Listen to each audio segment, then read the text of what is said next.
Good morning everyone. तो आप सभी लोग कैसे हो? आई होप सब कोई ठीक ही होंगे। आज हम लोग चैप्टर शुरू कर रहे हैं क्लास 9 का 1.3।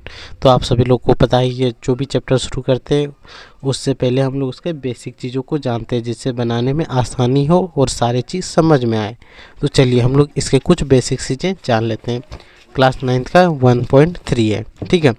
तो चलिए, इसमें मेन पॉइंट क्या बनता है? एक शांत और अशांत का, यानी किसी भी संख्या में शेषफल क्या हो सकता है? शेषफल या तो जीरो या तो कुछ अन्य चीज़ होंगे। जीरो तो शेषफल, जीरो का मतलब क्या है? कुछ नहीं, कुछ तो अन्य चीज़ें होंगे ही होंगे, ठीक है। तो जिसका शेषफल जीरो होता है वो होता है शांत। क्या होता है? शांत। कोई भी ऐसा फ्रैक्शन या भाज्य, भाजक, भागफल, शेषफल, तीन चीज़ होता है। किसी भी संख्या का शेषफल अगर जीरो आ जाए, जीरो बेसिकली होता नहीं है, तो वो क्या होगा? शांत, जिसको बोलते हैं अंग्रेजी में टर्मिनेटिंग। क्या बोलते हैं? टर्मिनेटिंग। टर्मिनेटिंग। शेषफल अगर जीरो है तो ही वो क्या बनेगा? शांत। अगर शेषफल जीरो नहीं हो, शेषफल जो होगा reminder not equal to zero, या जीरो से बड़ा जब होगा ये, ठीक है, तो उसे हम लोग बोलते हैं अशांत। क्या बोलते हैं? अशांत। इसको बोलते हैं नॉन टर्मिनेटिंग। नॉन टर्मिनेटिंग, ठीक है। जब किसी भी संख्या का शेषफल जीरो से अधिक हो तो उसको क्या बोलते हैं? अशांत। क्या बोलते हैं? अशांत। याद रहेगा, अशांत। शेषफल अगर पूरा तरीके से कट गया। अशांत दो प्रकार के होते हैं, ठीक है। अशांत कितने प्रकार के होते हैं? दो प्रकार के। तो एक क्या होता है? अनवांछनीय आवृत्ति। याद रखना है, अनवांछनीय आवृत्ति। आवृत्ति इसको इंग्लिश में क्या बोलते हैं? तो याद रखना है नॉन टर्मिनेटिंग, क्योंकि टर्मिनेटिंग का मतलब क्या होगा? अशांत। Non terminating requiring. रिक्वायरिंग, ठीक है। रिक्वायरिंग, रिक्वायरिंग, RING है, ठीक है। अनावश्यक आवृत्ति का मतलब क्या होता है? कि जिसका शेषफल का खंड रिपीट हो जाए, ठीक है। शेषफल जब रिपीट कर जाए, शेषफल जब भाग जब देते हैं, शेषफल जब भाग देते हैं, ठीक है, किसी भी संख्या को, यहाँ पे हम भाग, यहाँ पे क्या होता है? भाजक, भागफल, और यहाँ पे क्या होता है? नीचे शेषफल। ये हो गया भाज्य, भाजक, सॉरी, ये हो गया भाजक, और ये हो गया भागफल। यही होता है। अब भागफल अगर देख रहे हो कि एक समय के बाद वही चीज़ रिपीट हो रहा है, तो रिपीट होगा तो उसे बोलते हैं अनवांछनीय आवृत्ति, यानी नॉन टर्मिनेटिंग रिक्वायरिंग। क्या बोलते हैं? नॉन टर्मिनेटिंग रिक्वायरिंग, ठीक है। जब भागफल रिपीट कर जाए एक स्थिति के बाद, जैसे एग्जांपल ले लेते हैं कि 2.34, फिर 3 4 3 4 ऐसे रिपीट कर रहा है, किसी भी खंड से रिपीट करना स्टार्ट कर देता है, तो उसी को बोलते हैं अनवांछनीय आवृत्ति, अंग्रेजी में नॉन टर्मिनेटिंग रिक्वायरिंग। कोई दिक्कत? और दूसरा को बोलते हैं अनवांछनीय अनावर्ती। क्या बोलते हैं? अनावर्ती। जस्ट इसका उल्टा होता है, उसको बोलते हैं नॉन टर्मिनेटिंग नॉन रिक्वायरिंग, ठीक है। रिक्वायरिंग। इसमें क्या होता है? तो जैसे आपको पहले ही बताया, भाज्य, भाजक, भागफल और शेषफल, तीन चीज़ होता है।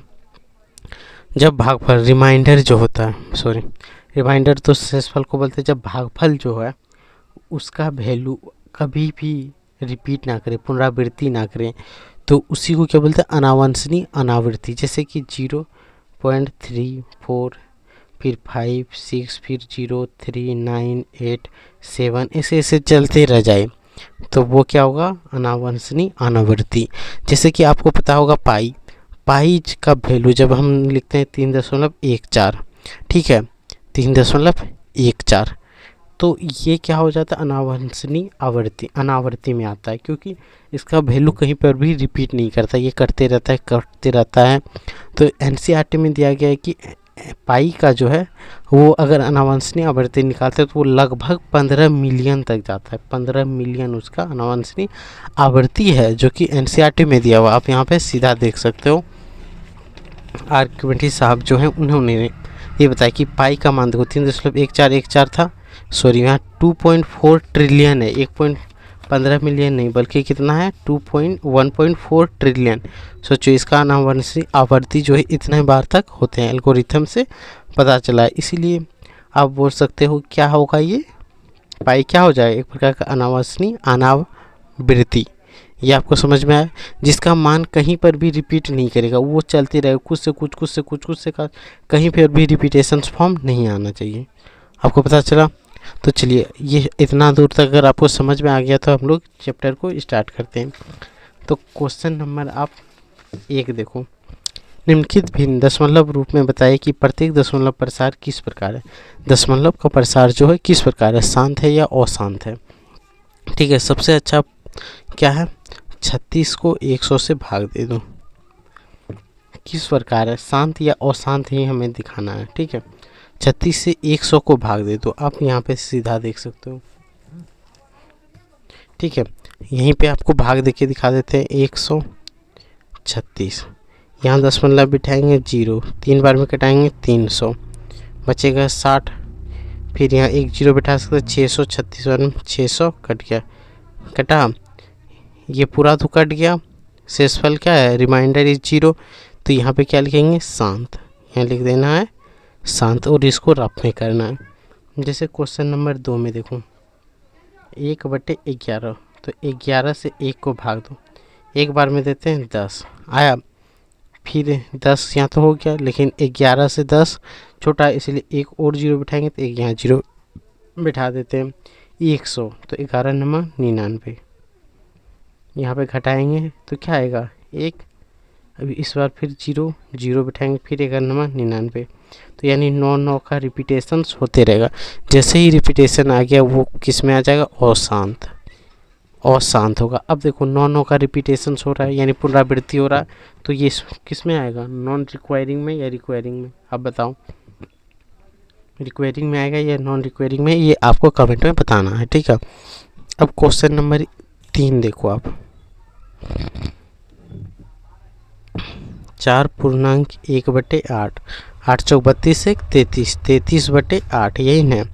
अब इसको हम लोग भाग दे के यहीं पे देख लें, 8 चौक 32, 4 बार में कटेगा, 8 चौक 32 बचा 1, हो गया 10, तो 4 दशमलव दे देंगे तो क्या हो जाएगा 10, तो 4 दूना 8 कटा लें, बचेगा 2, यानी 1 0 फिर बैठा दे 20, 20 होगा कि ना, 8 दूना 16, यहाँ से 8 से कटा रहे हैं, 1 ना होगा, यहाँ 1 होगा। अब बचा कितना 20, तो 8 दूना 16 कटाते 4 बचा, 1 0 देंगे 40, 8 पंचे 40, पूरा तरीके से कट गया, तो यहाँ क्या लिखेंगे, शांत। ये समझ में आया? तो ये और ये क्वेश्चन आपको खुद से करना है ताकि हमारे पास समय भी बचे और आसानी से इसको सॉल्व कर लें और टाइम भी मेंटेनेंस हो जाए, कुछ आप भी प्रैक्टिस कर लो। क्वेश्चन नंबर 2 पे चलते हैं, किताब थोड़ा आगे कर लेते हैं।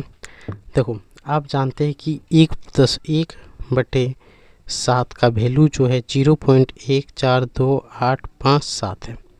ठीक है, हमें पता है, तो लंबा भाग दिए बिना यह बता सकते हैं, देखो यह बता सकते हैं कि 2/7, 3/7, 4/7, 5/7, 6/7 का दशमलव प्रसार क्या होगा, यदि हाँ तो कैसे।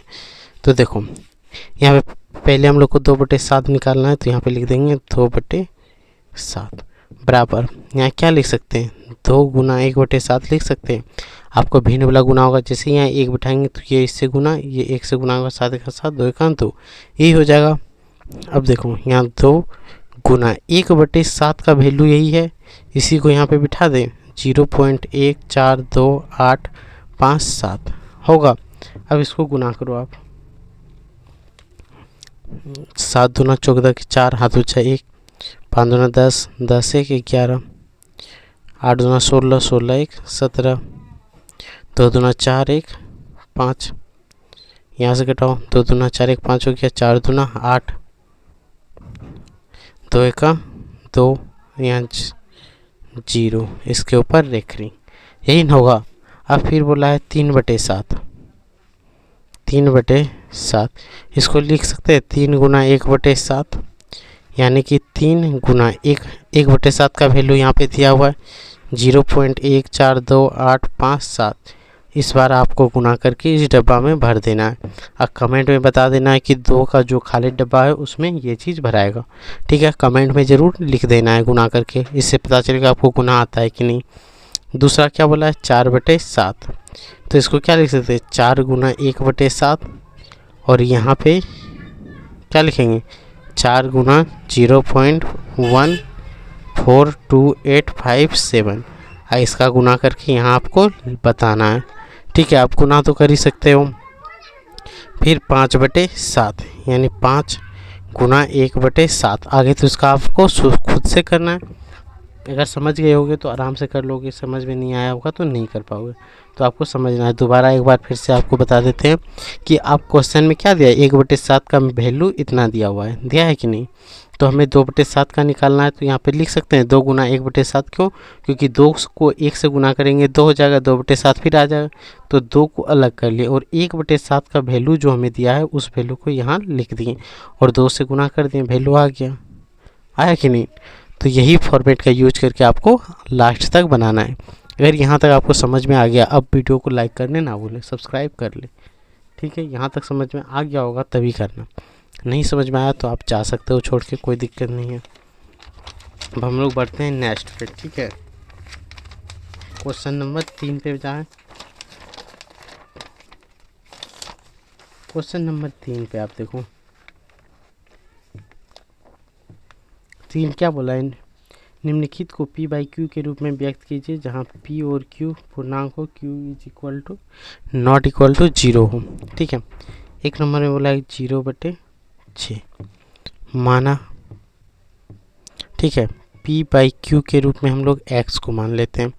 ठीक है, तो यहाँ हम लिख सकते हैं, यहाँ पे देखो ऐसे है, यहाँ पे लिख सकते हैं x बराबर 0.6, इसके ऊपर ऐसे है, इसका मतलब हम लोग लिख सकते हैं 0.66666 डॉट इन्फिनेटिव तक, इसको मान लेते हैं समीकरण 1। ठीक है, अब यहाँ लिखेंगे क्या x, नहीं, यहाँ हम लोग डायरेक्ट क्या करेंगे समीकरण 1 को, अब हम लोग को भिन्न में लाना है। भिन्न में लाने के लिए हम लोग क्या करेंगे, एक अंक इधर कर लेंगे, करेंगे कि नहीं, तो लिखेंगे 10 से गुना करने पर, को 10 से गुना करने पर, चलो गुना करते हैं। 10 से इसको गुना करेंगे तो 10x होगा, इसको गुना करेंगे तो क्या होगा 6.66666, ऐसे ही होगा कि नहीं, आप ही बताओ। इसको मान लें समीकरण 2। अब देखो 10x तो का 10x, इसको 6 को 6 लिख सकते हैं, प्लस इसको जो है पॉइंट को, तो यहाँ लिख सकते हैं 0.6, ऐसे लिख सकते हैं कि नहीं। अब देखो 10x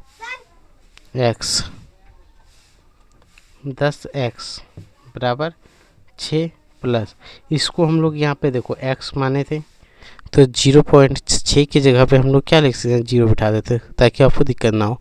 इसकी जगह पे हम लोग x बिठा सकते हैं, तो x बिठा देते हैं। अब प्लस है तो इधर आगे क्या होगा माइनस होगा कि नहीं। क्लास 8 में अगर प्लस को बराबर के इधर करेंगे तो चिन्ह बदल जाता है, यानी कि -x बराबर 6। तो 10x में एक x घटा दो, 9x बराबर 6, इसलिए x बराबर 6/9, 3 दूना 6, 3 तिया 9, यानी 2/3, x बराबर 2/3। ये यहाँ से इसका वैल्यू आ गया, कोई दिक्कत। तो एक बार आप इसको स्क्रीनशॉट लेके रख लो, ताकि जब भी आप बनाओ दिक्कत हो तभी इसको स्क्रीनशॉट वाला देखना, नहीं तो आपको एक बार में ही समझ में आ गया होगा। नहीं समझ में आया तो एक बार फिर से बताते हैं। 0.6 माना परमिशन क्या किया, पी बाई क्यू बराबर एक्स, और एक्स बराबर 6 पॉइंट, इसी को क्या लिए हैं, एक्स का मान 0.6। अब यहाँ रेकरिंग का मतलब क्या होता है कि रिपीटेशंस ऑफ दिस नंबर, तो कितना बार रिपीट कर रहा है, तो बहुत बार, इन्फिनाइट बार ही रिपीट कर रहा है, तो उसी चीज़ को हम लोग यहाँ पे दिखा दिए।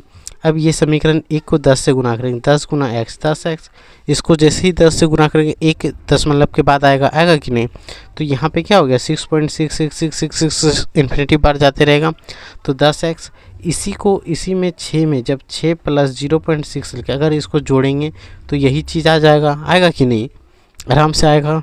तो यहाँ पे इसको हम लोग x माने तो इसी की जगह पे क्या बैठा दिए, x। अब x को इधर कर दिए तो x बराबर 2/3, और हमें p बाई क्यू के रूप में बोला था, तो यहाँ p बाई क्यू के रूप में क्या होगा 2/3, यही तो है।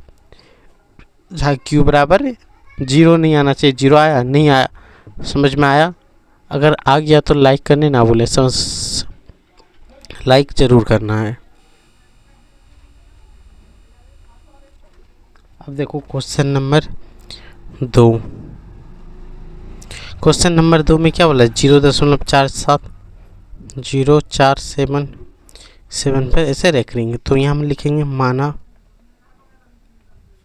x बराबर p बाई क्यू और x बराबर ही 0.47, यही है। तो यहाँ पे क्या होगा, x बराबर 0.4777, यानी कि पूरे पर रेकरिंग है कि नहीं।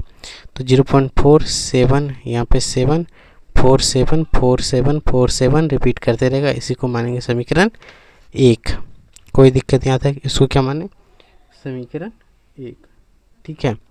अब देखो यहाँ पे 2 अंक है, 2 अंक को इधर करेंगे तो 100 से गुना करना पड़ेगा कि नहीं, तो यहाँ लिखेंगे समीकरण 1 को 100 से गुना करने पर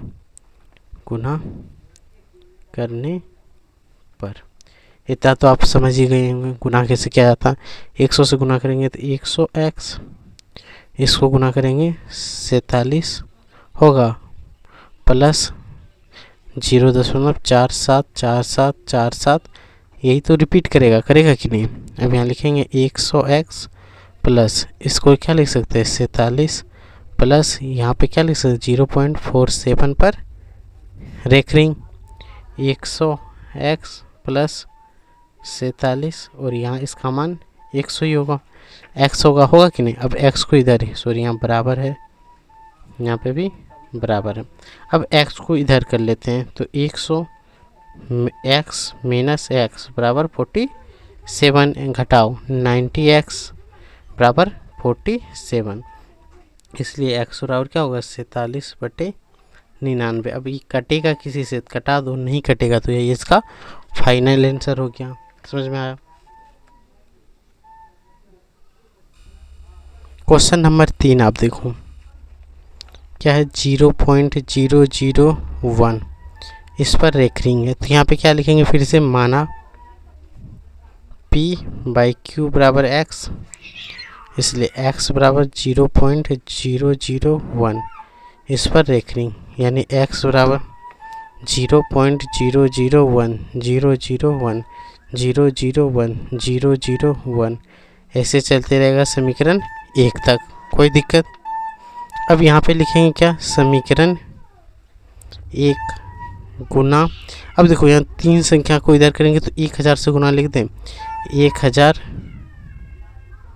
करने पर 1000 से जैसे गुना करेंगे तो यहाँ क्या होगा 1000x, और यहाँ पे क्या हो जाएगा आप बताओ, यहाँ पे जैसे ही इसको 1000 से गुना करेंगे ये एक यहाँ आएगा कि नहीं, जैसे देखो 0.001 को 1000 से आपको गुना ही कर देते हैं एक बार, यहाँ से गुना करेंगे तो 000 होगा, फिर यहाँ से गुना करेंगे 000 होगा, फिर 1 से गुना करेंगे तो यहाँ पे क्या हो जाएगा, एक संख्या, दो संख्या, तीसरा में 1 0 0 0, यही होगा। अब देखो 0 0 1, उसके बाद 0 0, यहाँ से देखो 1 2 3, यहाँ 1000 से गुना कर रहे हैं तो यहाँ एक बार और 0 होगा, यहाँ से 1 स्टार्ट होगा कि नहीं, तो यहाँ से देखो यही आ गया 1 2 3 अंक के बाद 0, 1 2 3 3 अंक के बाद 0, तो यह 1 बचा। यही इसीलिए हम लोग लिखते हैं यहाँ 1.001 ऐसे ही चलते रहेगा, चलेगा कि नहीं। 1000 x बराबर यहाँ लिख सकते हैं 1 + 0.001 और सरल कर दिए इसको, पर ऐसे लाइन दे देंगे, यहाँ पे लिख देंगे 1000 x बराबर 1 प्लस इसका मान क्या मान है x, तो यहाँ लिख दें x समीकरण 1 से, क्योंकि समीकरण 1 में ही है कि नहीं, समीकरण 1 इसी को मान लेते हैं, 1 में ही तो समीकरण x का मान है, तो यहाँ पे वो लिख भी सकते हैं, नहीं भी लिख सकते हैं। अब यहाँ से क्या हो जाएगा 1000 x - x बराबर 1, यहाँ घटा दो 999 x बराबर 1, इसलिए x बराबर 1/999, यही हो गया x का मान। अगर आपको इस चैप्टर में कोई दिक्कत हो तो आप कमेंट में ज़रूर बताना, वहाँ पे आपको तोड़ मरोड़ के भी बताएंगे, ठीक है। यहाँ तक कोई दिक्कत नहीं होना चाहिए, आगे बढ़ें। अगर यहाँ तक कंप्लीट हो गया, अगर स्क्रीनशॉट लेना चाहते हो तो एक बार आप अच्छे से ले सकते हो। क्वेश्चन नंबर 4, ठीक है, 0.999 p/q के रूप में व्यक्त कीजिए। क्या आप अपने उत्तर को आश्चर्यचकित अपने अध्यापक की कक्षा में सहयोग के लिए सार्थक कर सकते हैं। सिंपली हमें निकालना p/q के रूप में व्यक्त करना है, 0.99 है। चलो क्वेश्चन नंबर 3 यहाँ लिखते हैं 0.999999 ऐसे ही है, तो यहाँ लिखेंगे माना p/q बराबर x, तो x बराबर 0.9999 यानी कि x बराबर क्या होगा 0.9 पर रेखरिंग, इसको मान लेंगे समीकरण 1। अब इसी को किससे गुना करेंगे आप बताओ, कमेंट में बताओ फटाफट, किससे गुना करें, 10 से गुना करेंगे, तो यहाँ लिख दे समीकरण 1 गुना 10 से करने पर, ठीक है। समीकरण 1 को 10 से गुना करेंगे, फटाफट बताओ क्या होगा, 10x बराबर 9.99 ऐसे न होगा, रेखरिंग है, इसका मतलब यही होगा, है कि नहीं, इसका मतलब यही चलेगा। 10x बराबर यहाँ लिख सकते हैं 9 + 0.999, यहाँ लिख सकते हैं 10x बराबर 9 + 0.9 पर रेखरिंग, ऐसे न होगा, यहाँ होगा कि नहीं, ये आप बताओ, हो जाएगा। तो देखो 10x इसका बराबर 9 प्लस इसका मान क्या है समीकरण 1 में x, तो x बिठा दें। अब 10x इधर इसको ला दूँ, -x बराबर 9, घटाओ 9x बराबर 9, ठीक है। इसलिए x बराबर क्या होगा 9/9, घटा दो क्या है x का मान 1 आया, यानी p/q के रूप में क्या आएगा 1/1 यही होगा। तो क्वेश्चन नंबर 3 यहीं से कंप्लीट हो जाता है। अब क्वेश्चन नंबर 4 जो है उसको हम लोग पार्ट 2 में करेंगे, ठीक है।